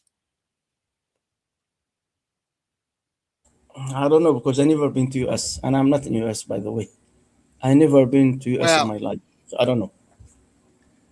well, the reason I left the Nation of Islam was because as a Muslim and stuff, um, I think the cop were onto me or something, and they thought I was terrorist, and stuff. I'll tell you something. Nation of Islam, they call white man as an evil, right? Yes. Okay, very good. Now, who is the first person called Adhan? You know what is Adhan? Call of prayers. Who was the first person who called for Adhan and prayers in Islam? Who was it? Wait, could you repeat that again? Okay, never mind. In Islam, Prophet Muhammad, and Allah says in the Holy Quran, there is no difference between a Muslim, black Muslim, white Muslim, whatsoever. They are all one equal before Allah. They are only different from one another, just only in taqwa. How, what we call this in Islam? Taqwa only. You see? So there is no difference between black and white in Islam. We don't have a masjid for black or a masjid for white or a masjid for yellow. No. When you go to Mecca, we are all standing shoulder to shoulder, feet to feet, facing the same God from different colors, different language, different tongues, different nations, facing the same God, praying to the same God. So when they come and they tell you that that white man is an evil, Prophet Muhammad, according to the traditional Sunnah of Prophet Muhammad, he was a white man. Abu Bakr, Umar, they were all white man. Ali, he was a white man. Majority of Sahaba are white men. So they come and they start attacking and saying that white man is an evil, which is against Islam. 100% non-Islamic. The first person who actually made adhan was Bilal al-Habashi, and he was a black who stood at the top of Kaaba and he called the adhan, while all white are there. So we don't have a difference between black and white as a Muslim. Prophet Muhammad says, "Kullakum sawasiya ka'asnan al-Muslim." You are all equal before Allah. You see what he was doing? Here come, like those of the hair come. Prophet Muhammad says, we Muslims are like black and white, like a body of a human being. If one part of your body feel pain, the rest of the body will feel pain for him. Neither black or white. We don't care. Every time we start praying, before we pray, the Imam always will say, close the division between you. Don't leave any more space. Don't let racism come between you in color or whatever. See, this is Islam. But for them, no, everything is black. And I think they believe that Prophet Muhammad also is a black. Did you know that or not? A little bit and stuff. So therefore, we don't consider them as Muslims. Okay? I have nothing else to add.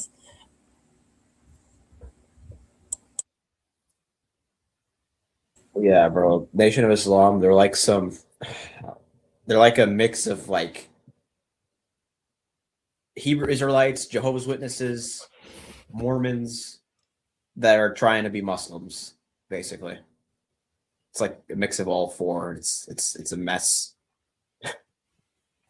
That's what I'm telling him actually. So they are not for us Muslim. So when Yeah, you tell yeah. everybody I'm an ex-Muslim or was Nation of Islam, he will just laugh and tell you, congrats, you were non-Muslim, you moved to another non-Muslim. For us as a Muslim. So you are non-Muslim and now you are more non-Muslim. As simple as that. Right, right. It's as if, Uh, for example, Johnny. If Johnny will tell you, for example, Johnny will tell you, I'm already Jehovah's Witness. I was born again and now I'm Jehovah's Witness Christian. You tell him, come on, you are no more Christian. When you are born again, you were a Christian. But now Jehovah's Witness, you are no more Christian. You are out of the fold of Christianity. Same thing with Nation of Islam. I think it's crystal clear.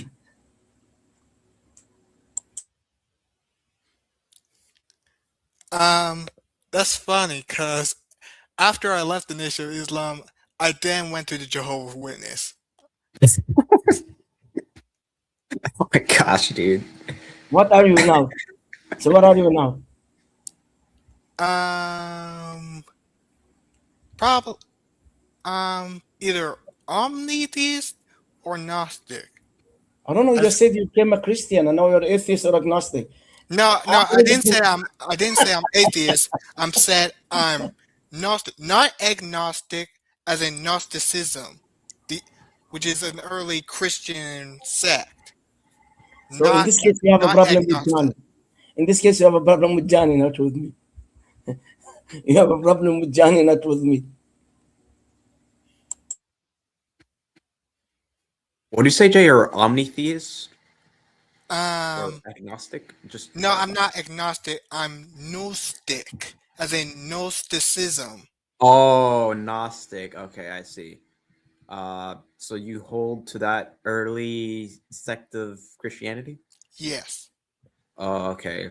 All right. I'm not here to debate you, but I do want to talk about that for a second because I do find that sect to be very, very problematic.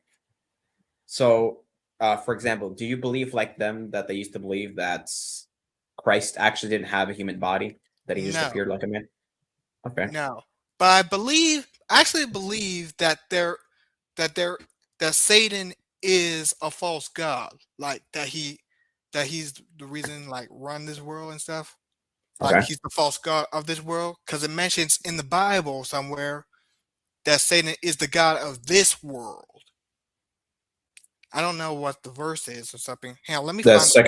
Second Corinthians 4:4. Yes, that's what I believe. Is that the only belief specifically that you have about the Gnostics? Is there like for example, do you believe in the Trinity?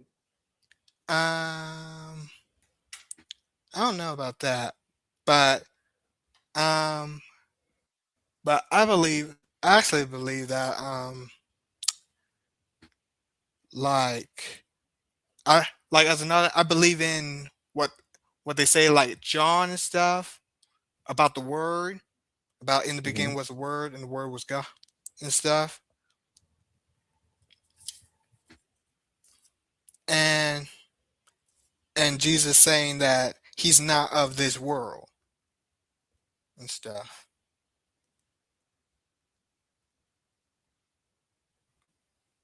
Sorry, I was handling a Johnny, message. Can you repeat that last part? no, Johnny, do you About know that they believe in a higher God, a lower God, and they believe that the lower God is the God who created this? Oh yeah, I'm familiar with that. Yeah, I don't that's know. what I'm They call saying. him, I'm saying they that the call him lower deity. God. I'm saying that the lower Okay. God would be Satan in a way, which is a false Okay. God, which is a false God and stuff. Like he's not God, but he's a false God, ruling, pretending to be God. We believe that. All Like right. we believe that Satan, he's not a God, but he pretends to be God and stuff. Like that he's deceiving the world and stuff, claiming to be God. So about that whole belief about I think it's a whole, I forget how to describe it. I think it's that there's the Most High God. He created some lesser God, and then over time, more got created until we got this gods that are so bad that created the evil world. Is that sort of your belief there? No, we believe that God is God is eternal, unchanging, and stuff. But that, like, I mean, in a way, even Revelations kind of mentions this with the story of the woman and the dragon and stuff, and the creation of the dragon who is Satan trying to stop the coming of Jesus and stuff, and the throwing out of heaven, and him being worshipped, and eventually him being worshipped by some of the nations and stuff. And in a way, if you look at Gnostic scriptures, that's kind of the same thing. They kind of tell the same story and stuff. Whereas Satan would be called Yaldabaoth and stuff, and in a way he kind of falls too. Like he falls from heaven into the material world which we live in. Which so in a way he is descent. He too falls, and like Satan, Yaldabaoth also tried to become God in a way. And so we believe that Satan is Yaldabaoth, the demiurge, and he's the false god of this world and stuff. And we Demiurge, we are reject him. calling inferior God, right? Demiurge, we are calling the inferior God who created this universe, and this is, financial, blah, blah, blah, and those all evils in the universe was created by him. So you call him as Demiurge. So you believe that this is the lower God whom you call as an evil, who act to be God. That's your belief. Am I correct? As Gnostic. Am I Yeah. correct? Okay. Yeah, I'm aware of that, but Yeah. I don't want to So- talk about this. That's already between you and Johnny. Yeah, I got it. So if that's the case, that's the demiurge that created this world. Now, What do you make what do you make of, for example, Isaiah 44:24, where it says that Yahweh alone or Jehovah alone creates and spreads out the heavens and yes, forms the earth? that's what I believe. I believe in that and stuff. I'm saying that Satan is responsible for all the evil and stuff going on and stuff. So, Johnny, now for mean you, by- Johnny, do you consider them as a Christian? I don't consider Nation of Islam as a Muslim. Do you consider his type of Christianity as a Christian? Yes or no? Well, the Gnostics, no, but I'm trying to understand. He's a Gnostic. He's Gnostic. Yeah, He's Gnostic. He just the way I explained it to him, and he said yes. That's actually was the definition of Gnosticism, which I gave a while ago. Okay, yeah. and I'm trying to like figure out what specifically, because Gnostic can be a broad term that could describe a whole Yeah, plethora yeah. of There's many beliefs. Like, sects. yeah, Yeah, like there's I mean, many some sects. some of them would believe that Christ was not actually a man; he was just appeared as a man. Like there's Manichaeanism, which actually that's part of it. It's it's a whole range of things. So I'm trying to understand what specifically you believe, because um I'm concerned when you say you're a Gnostic, Well, because the type of Gnosticism I believe is, I think, the Essene, which include the Dead Sea Scrolls. the Essenes. Yeah, which includes the Dead Sea Scrolls and stuff. Can you type that into the private chat so I can look it up? The Essene. I think I've heard of it. I just gotta refresh my memory. So when Johnny, have you ever heard of Demerge or not uh, before? I think I've heard of it. Yeah, Okay, so that's you know what is Demerge for them? The I believe Demiurge, it. the Demerge, you Demiurge know, is basically Go the ahead. devil. that's whom they call the lower God. Devil came in an image of God and he became God and he created all this universe. So this No, no, universe no. was We don't created. believe he became God. No, He's no, you pretend. believe that he's an evil who act to be God and he's the creator of all this universe and he throw all evil and all these financials and all things in the world, in the universe. Am I correct? Can you repeat that again? Okay, Yeah, yeah. yeah, yeah. That's it. And you call him as actually inferior God. That's what you call it. Inferior God, the merge. That's what you Well, call it. he's not inferior. He's a false God and stuff. Like he's not Uh, really God. He's pretend like he's like a demon. Basically he's the devil. He's pretending to be God. Is an illusion.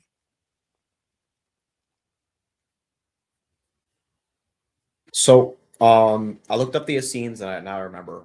They're like the Jewish sect that they were sort of like separatists. Like they completely disassociated with other Jews.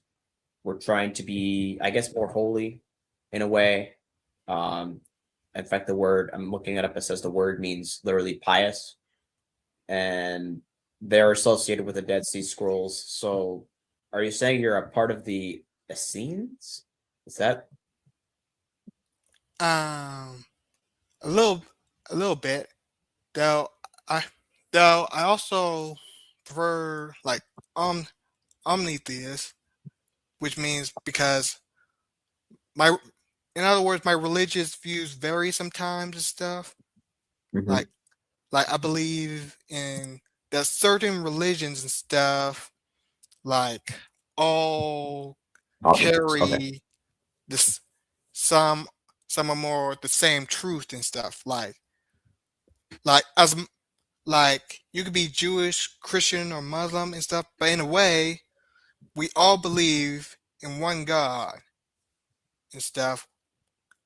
Even though some of us might not believe in Jesus, some might believe that Jesus is the Messiah and stuff, but believe that we all believe in one God, and also, and to my Muslim friend, do you believe? Do you also believe that Abraham is the father? Is the father of Ishmael and Isaac? of course, of course, of course. See, I also agree as a see, as an omnitheist and from a Christian viewpoint, I would agree with you too. And so we have some similarities in a way. We both believe that there's only one God. We both believe in the heaven and hell, and we we both believe that there's a Messiah coming and salvation, the resurrection and So stuff. yeah, so Jay, I'm looking it up. Omnitheism seems to be like you get the word omni, which is all, total, right? And theism, the belief in one God. Omnitheism itself seems to be that it's like the belief Or that all gods omni exist. That wait, hold on. not omnitheism, omniism. Omniism. Omniism. Let me see. Yeah. Omniism. Yes, omniism, not Oh, omnitheism. whoops. I spelled it wrong. Hold on. Omniism, the belief that all religions can't contain truth. Okay. So do you Yeah. mean that they're all totally true, or that they all contain some truth? Because I think anybody can agree that there's some truth in every religion, but the thing is, Yeah, like, because ultimately, because either I've hold on a because second. Hold on, let me land really quick. Either one has to have the complete and fullness of the truth, or none of them are true. But they can all have aspect of truth. So I yeah, just I need to like clarify that. because I've noticed I've studied the Quran, Hindu, like in Hinduism and stuff, the Vedas, it actually, if you read some of the Rig Vedas and stuff, it actually aligns with some of the stuff they were talking about in the book of Enoch and Genesis and stuff about the Great Flood and everything. And if you notice in all religions, they all talk about this cataclysm, like the Great Flood and that and the sons of God and stuff. Like it's in every religion and stuff. Like no matter if you're Christian, Muslim, Hindu or anything and stuff. And it Mhm. got me thinking like how can this be in like how can we have different beliefs and stuff yet we all believe that there was this flood and stuff. Okay. Do you believe that all of the accounts of the flood are totally and completely true, or do you just believe that there's a common theme? Because I'll help you understand the difference between what I'm talking about here. Like, there's going to be a difference between saying that all religions are true and valid, and then saying that there's aspects of truth in all religions. You Well, get the distinction I'm making? yeah, I believe there's aspects of truth in all religions and stuff. Because if you know, it's like like if you know, it's like from Hinduism, there was Zoroastrianism, and if you notice in Zoroastrianism, they have elements of Judaism, and it mixed in with the Hinduism and Christianity. Because and in Zoroastrianism, they got a figure called Mithraeus, who is also the son of God, who was also born on December 25th, the same as Jesus, who also performed miracles and was also, in a way, crucified.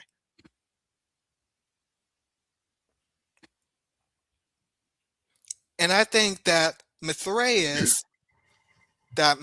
or something, and Mithraeus means covenant and stuff, and in a way, the Messiah fulfills the covenant in Christianity and stuff. And if you look at some of the original Christian iconography, they are very similar to that in Mithraeus and the Mithraeus mysteries and stuff.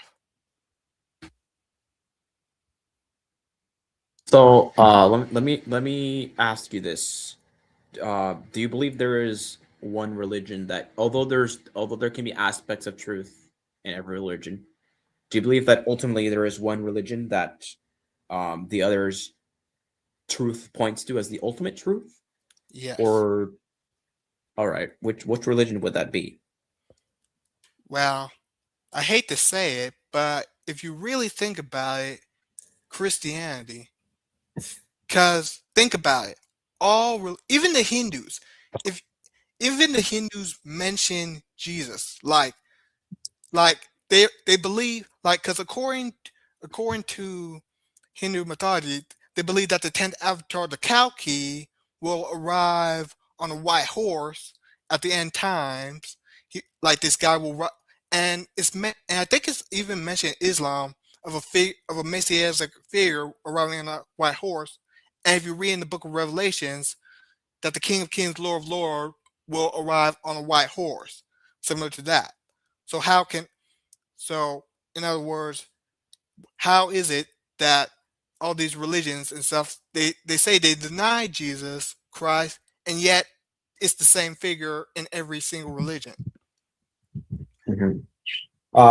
I'm curious, why did you say that you hate to say it, but Christianity? Like, there's something about that that I don't want to say anything yet about that. Like I'm thinking I'm something, on but I want to hear. yes, Go ahead.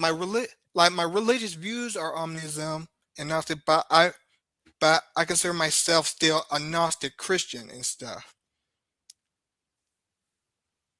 Yeah. But why specifically did you say that you hate to say it when I asked you that question about which religion Like ultimately does the others point to? like I consider myself Christian, but not in the general way as many people like um like when people say Christian stuff, they often assume that that means like I go to church or like I do some of the stuff like other Christian stuff like because there's a few things I don't even agree with some of the church and stuff with what the church does Okay. like the Roman Catholic and stuff. And so when I say I'm a Gnostic and stuff, I say that's my viewpoint of Christianity. That's my Christian viewpoint or something. Or omni. Or when I say I'm omniism, that's my viewpoint of how I view Christianity in that way, in that set. You understand what So I'm saying? are you kind of basically saying that you don't want to be associated with like mainstream Christianity and some of the things, like for example, the Roman Catholic, you don't want to be associated with that when you say that Christianity is the religion that the others point to? Is that sort of what you're saying? Yeah, I'm saying I don't want to be viewed like as some of those because a lot of people have negative views on Christianity, and I know my mother friend might and stuff. Like some people say that we hate Muslims and stuff like that, and that's not true and stuff. I have Muslims, like I've been friends with Muslims, Satanists, Hindus and stuff, and and even though we have different viewpoints and stuff, even I agree with some of this stuff. Well, not to saying this or anything, but I agree with a few things like with religious tolerance. Oh wait, hold on, I forgot to share the next tab. I want to share with you a verse. I know, just want you to think about it for a second, because you're talking about people having a negative view of Christianity, and you don't want to be associated with that negative view. I want to read to you John 15:18. This is Christ speaking to the apostles.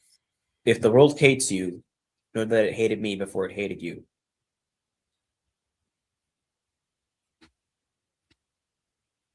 So I just want you to take a second and just think about that. And in regards to, having the name of Christianity or whatever, being associated with that and being hated for that. Just want to just Yes, yeah, you get where I'm going with this? yeah, because no offense, but as a Christian, I get that sometimes, even from other Christians and stuff. Like like when I mention like stuff from the Bible and stuff, like they're saying like I'm too Christian or something, or I'm reading into it and stuff. And Can I ask a question, please? Sure. yeah, Uh, to the gentleman, I mean, I would like. Do you know?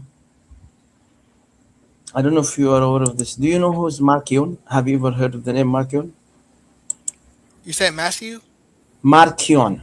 I Marcion. think I think he's talking about Marcion. Let me look it up. It's an Marcion? Arabic Marcion. I think Marcion in English is an Arabic Marcion. So, do you know Marcion? And what does he mean for you? Hold Who on. is he for you? Do you know anything about him, Johnny? You mean Or Marcion, Yeah, I know. yeah. the Gnostic philosopher? No, You no, have no, heard? no, no, no, no. According to Gnostic, he is one of the people who actually created a new version of the New Testament, and Yep. he just wrote down the Gospel of Luke and the writings of Paul. Then he deleted everything in those books talking about the mythical materials things, and he claimed that this is the new Bible that they edited, the Gnostic, and also they believe that this lower God is the God of the Old Testament. He's the evil one, according to Malcolm and those people in this Gnostic group. So you also adopt this belief, or you never Well, that? well, halfway and stuff. Like Because if you read, because in a way it kind of, because Gnosticism actually kind of explains some stuff. Like, have you ever read in the Bible in Genesis when Abraham was about to sacrifice his son Isaac, and then God changes his mind? But in a few verses later in the Bible, God is unchanging and stuff. God is unchanging, and his laws are eternal. So in a way, so who was really Abraham talking to about that? If Can I touch on that? yeah, Yeah, so I think I sort of touched on this somewhat earlier when I was answering a gentleman in the chat, Johnny Ray Brown, on whether God tests us. This is one of those examples where when God is testing Abraham, it is not a matter of God changing within his nature. The plan from the beginning was not for Isaac to die, but it was a test in the sense that it reveals, and I'm going to pull up the text so you can see sort of what I'm talking about. Genesis 22. It revealed Abraham's faith. And when you actually read Genesis, like you see Abraham struggled with the issue of faith. Like when he was going to King Abimelech, both times, I don't know if it's the same King Abimelech, but both times he went, he would say Sarah as a sister to get away from being killed, so that they don't take her, right? right. So let me go down here. Whoops. Hold on a second. Let me fix this first of all. Let's see. Look at verse 12. Do not lay your hand on the lad or do anything to him now. For now I know that you fear God, since you've not withheld your son, your only son, from me. Now, what that's telling you there is that the purpose of him offering Isaac wasn't that God just wanted him to kill his son. There's a purpose to this. It says, now I know that you fear God, since you have not withheld your only son from me. And by the way, it's the angel of the Lord talking here, which that's an interesting conversation, but we'll save that for another time. For now, let's just assume that we're just God speaking, talking about withholding your son. So God is unchanging, yes. And that was the plan from the beginning there. God didn't change his mind. The plan there was to reveal Abraham's faith. Because God, with that, and that's how this functions. Like when you see God saying, I know, it's a declarative knowledge, a revealing knowledge, because it reveals Abraham's faith, right? So do you get what I'm saying there? God is unchanging, and because of that, this whole episode here is not a event where God wanted one thing but then changed his mind. No, the plan from the beginning there was a test, but not just of Abraham. It was a test that reveals something, not trying to figure something out. I see. Mm-hmm.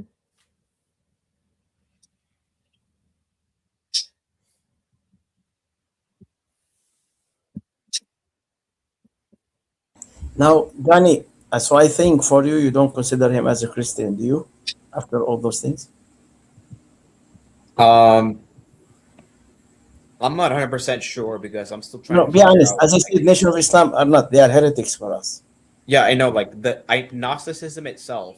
Like if I were speaking to him on the street and he said I'm a Gnostic, the first thing I would conclude is this guy's not a Christian. But I'm listening to what he's saying specifically, and based on what he's saying, I'm not sure, because some of it sounds like it's somewhat, close to those syncretistic views, but other sometimes he's saying things that are like, okay, this is true, this is biblical. So I'm trying to have a conversation here and just figure things out. And if he's not a Christian, then hopefully in this stream, that he comes to Christ. Well, actually, yes, I am a Christian and stuff.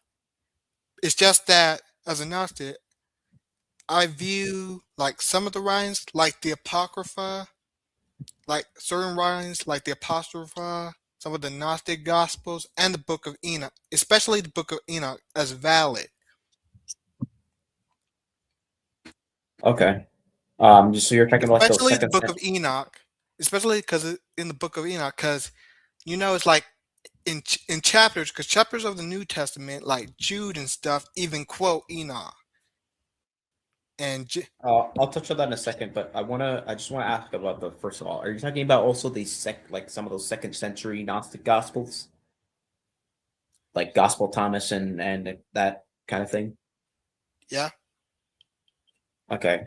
Um, are you aware of sort of the theme in some of those texts? Like, for example, the secret knowledge, for example.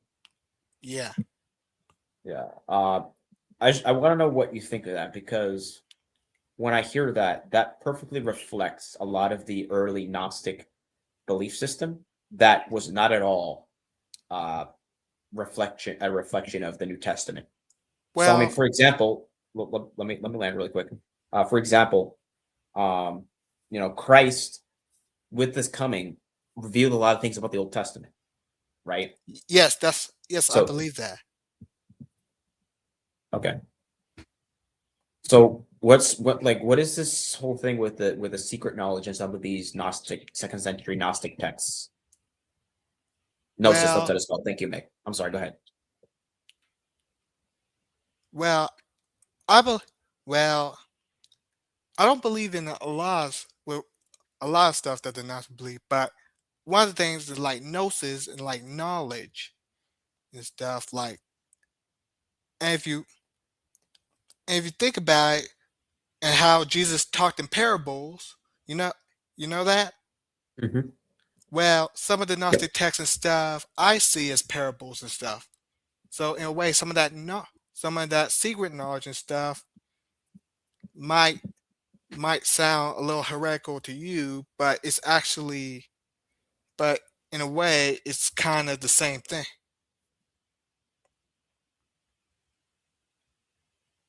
So Like you some of think the that Gnostic, these texts are are parable. I see what you're saying. I see what you're saying. But there's gonna be a massive difference because Kanisha's here. One second. Let me let her up. But there's gonna be a massive difference. And here's the big difference. When you see Jesus's parables, it's not the same as a Gnostics where there's this secret knowledge you have to attain. But specifically, this is in Mark chapter oh goodness, I'm gonna forget. I think it's Mark chapter 3, maybe it's Mark chapter 4. And I hope you understand this what I'm talking about. So Jesus says specifically that I speak in parables because to you it's been given to know this, but to them it's not.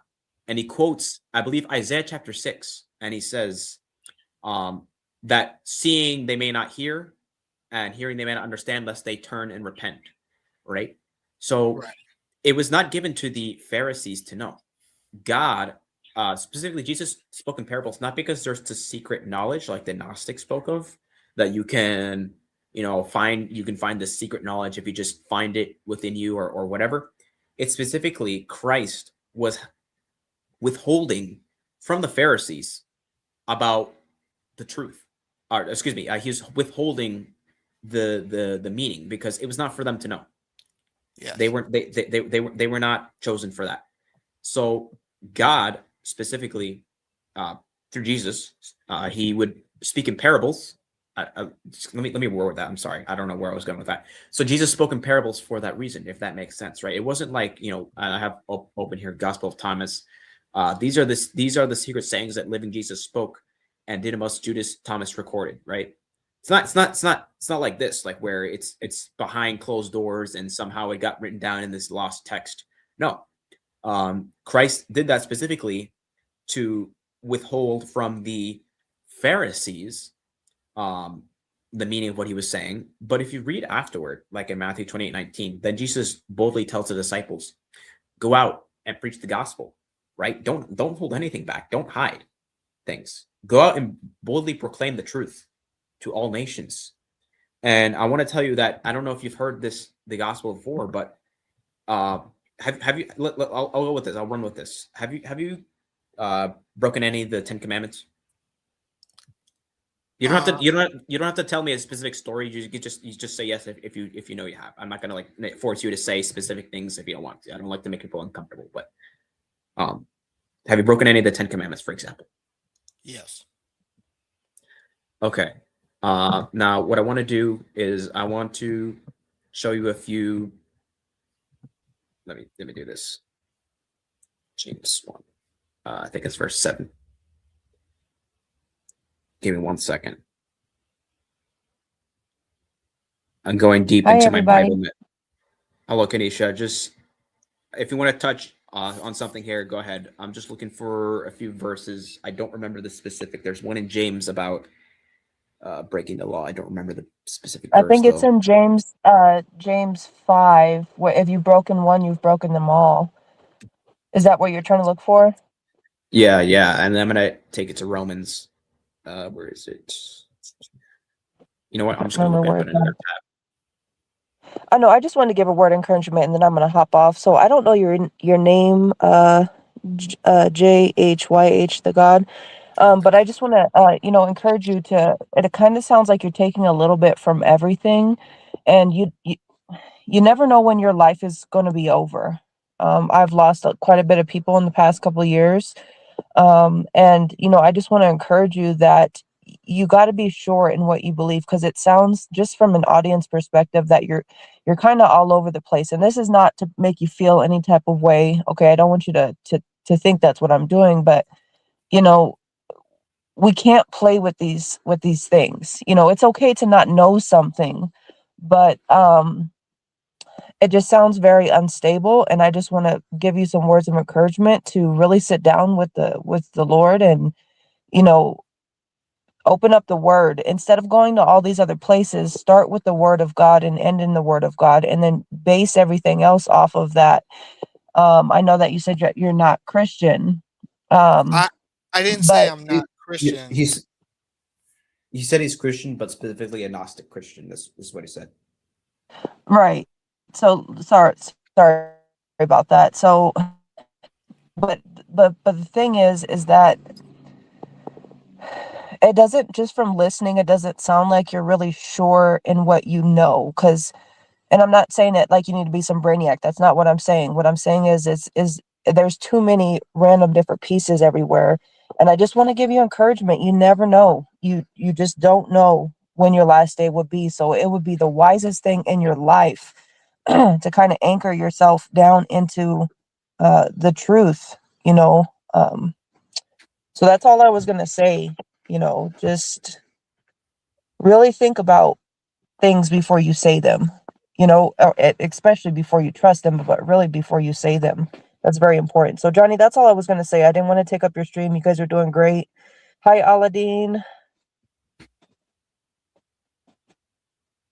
Hi, I'm just listening. Be quiet. Nice seeing you again. Good to see you. Good to see you. Hope your pregnancy is doing well, and you will have baby soon. If we understand your second baby. So hope you get well soon. Yeah, everything's going good. Thank you so much, Aladdin. Everything's going good. All right. So Jay, I found it. It's James 2:10. So we spoke of breaking the law, right? Breaking the 10 commandments.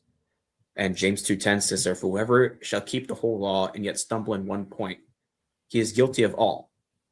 Not because literally, like, if you break one, then you've broken them all, but it's in the sense of, for example, think of a chain, right?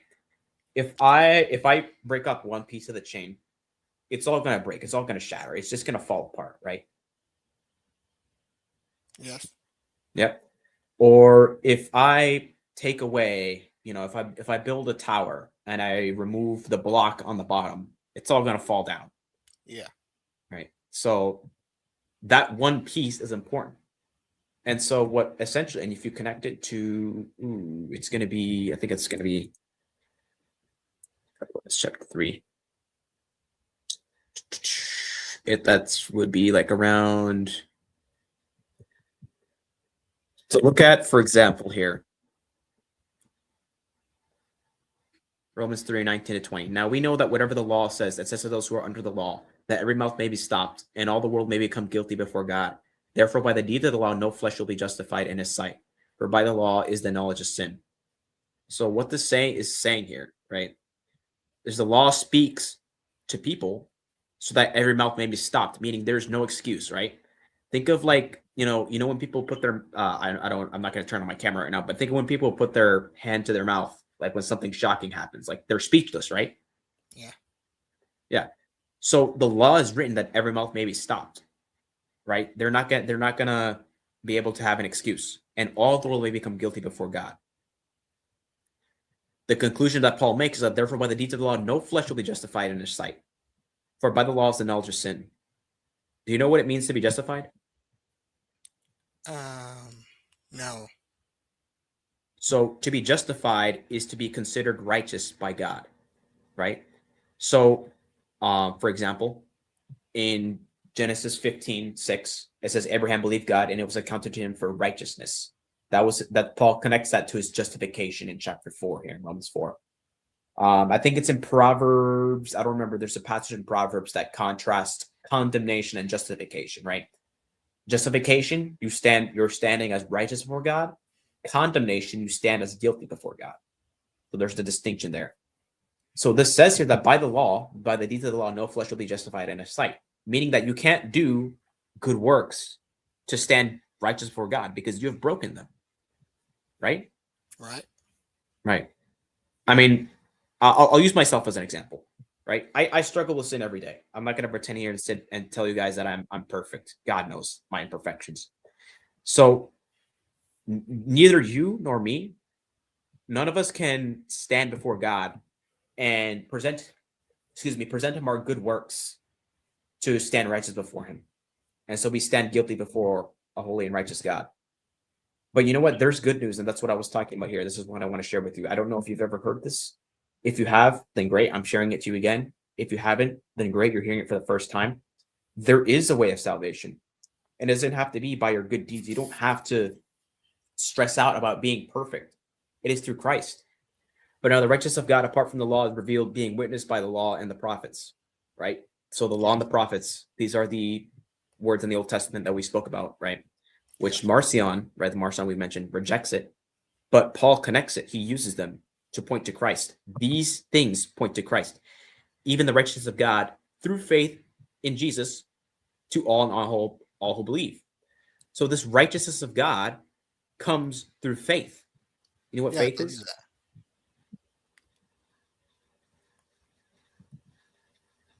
I'm sorry, do you know what faith is? Yes. Okay. So it's trust, right? Trust in something. So for example, I can have faith in a chair that when I sit on it, it's going to hold me up. I'm not going to fall, right? Yeah, I gotta go. You got to go? Yeah. All right. So what I want you to do is just, I'm going to finish up here, but I want you to come by again later and just listen to this last part. If you never come by my channel again, I at least want you to just hear this when I finish. So if you need to leave now, go ahead. I just want you to come by later and listen to what I'm about to say. But God I'll bless. probably brother. come back later. All right. All right. Bye. All right. Bye. God bless. So what I was trying to tell the gentleman is the gospel here, and I think it's very important. And I truly do hope that he has truly believed this. If not, then this is important. And this is important for you if you're listening, if you haven't believed the gospel. For there is no difference. For all have sinned and fall short of the glory of God. Meaning that Hebrew Israelite that's yelling on the street about the white man, they're wrong. There is no difference. All of us stand guilty before God and have sinned. But us that are saved, we are being justified freely by his grace, meaning there is no pay. It is an undeserved, unmerited gift through the redemption that is in Christ Jesus. It's all sourced in Jesus Christ, whom God set forth as a propitiation, meaning a satisfaction by his blood through faith to demonstrate his righteousness. So God demonstrates, again, we spoke about this in the stream, God demonstrates his power, his goodness, his faithfulness in what he does. And so through the propitiation of the blood of Christ, through our faith, God's righteousness is demonstrated because in his forbearance, God has passed over the sins that were previously committed, meaning sins like when David committed adultery with Bathsheba or things like that, right? God has passed over them because he knew what was going to happen. He knew he was going to send Christ to demonstrate at the present time his righteousness, meaning now that we look back, we know that God is just in passing over these sins because now Christ has come that he might be both just and the justifier of those who places faith in Jesus Christ, so that God remains just He's not committed any sin. He's not being unfair. He's being just. But he's also the justifier in that he declares us righteous. He makes us righteous before him because we cannot make ourselves righteous. And that's the gospel that we proclaim as Christians. And I truly do hope that Brother Jay here does understand that and believes. I'm sorry if I got a little passionate here. But I hope he comes by and listens to that. It's been almost 2 hours. Lowest ranking Muslim did not show up. I think I might be ending the stream soon. Aladdin, is there anything else you wanted to talk about before I end here? Or No, nothing. Thank you for having me. So please update me ASAP in regard of our discussion in Maverick channel. So me and you once again, nobody interfere, just me and you. We exchange mic, no moderator, like we did here last time. yeah. So yeah, I did talk to him. So he said he's willing to moderate it or No, we don't need a moderator. I said we don't need a moderator. Like now we are discussing, right? Do we have any moderator? Last week we discussed for 2 hours, right? We didn't have any moderator. Just back and forth. You speak as you want. Take your time. I take my time. Back and forth, and that's it. So it's not like a debate. It's a discussion. You just give me your point of view. I'll answer you. That's it. About what you call the Islamic dilemma. All right. That's it. Dilemma. So if you look at his channel right now, he's going live Saturday at 3 p.m. Central Standard Time. So I think that's 4 a.m. your time. So I don't know how that would work for you. I can't come as early as that. You see, 4 a.m. Of course, I'm sleeping. I mean, I can adjust sometimes. He comes sometimes. I think I don't know. If he can make it your time right now, for example, it's your time. It's even though it's almost quarter to 2 a.m. my place. It's quarter to 2 right now. I don't know what time is it in your place. Is it, I think, noon time? It's 12:47 right now. That's why I told you are almost 14 hours behind me. Yeah. So imagine 14 hours behind me. That's a big gap. So if you can do it, let's say 9 o'clock or 10 o'clock in my time, or you can do it, let's say night time, your time, which is morning time for me, around 9 a.m., 10 a.m. my time, for example. That will be night time for you. You know what I'm saying? Okay. Sunday morning for you. The thing is he goes live always at that time.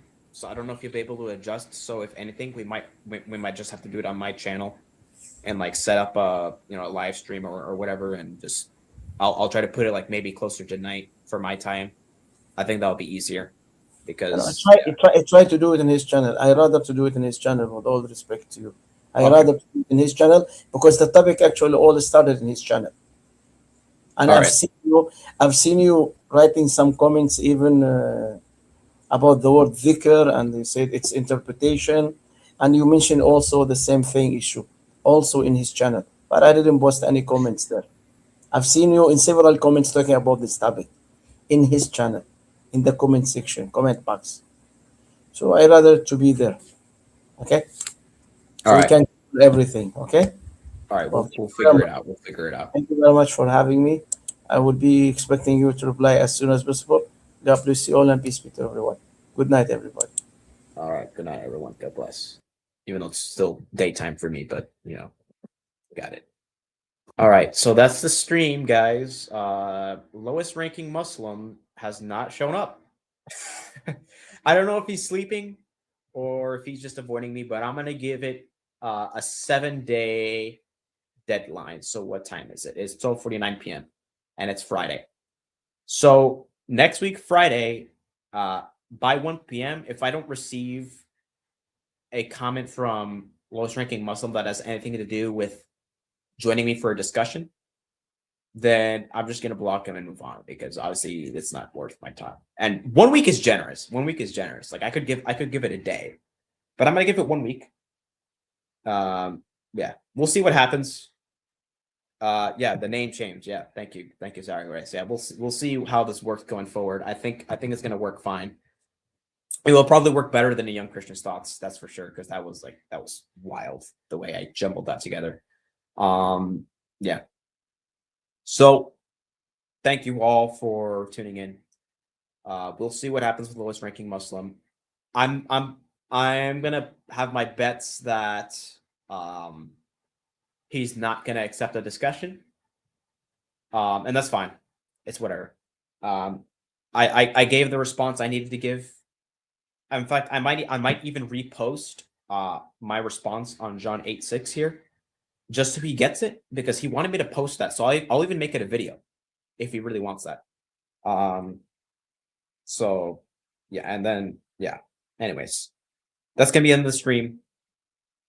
We'll see what happens with him, but we'll get to that in another time. For now, I'm gonna end the stream. I'll probably eat lunch right now. I'm pretty hungry. I've literally just been eating crackers right here on stream. But yeah, thank you all for tuning in. We all have a blessed 2026. This was the first stream of the year, actually. So yeah, thank you all for tuning in. God bless you all, and goodbye.